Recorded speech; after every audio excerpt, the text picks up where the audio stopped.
This is a pre-drilled hole for the hinge screw.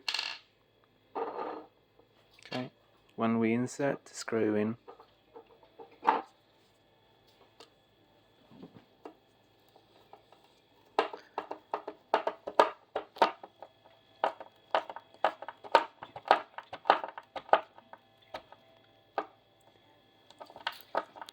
it damages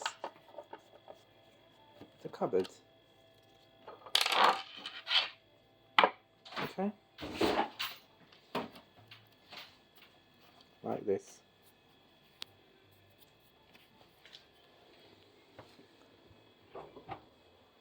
So when I removed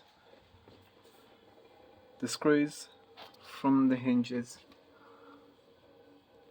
it all looks really bad because the door is mounted on the freezer door and not the slider type.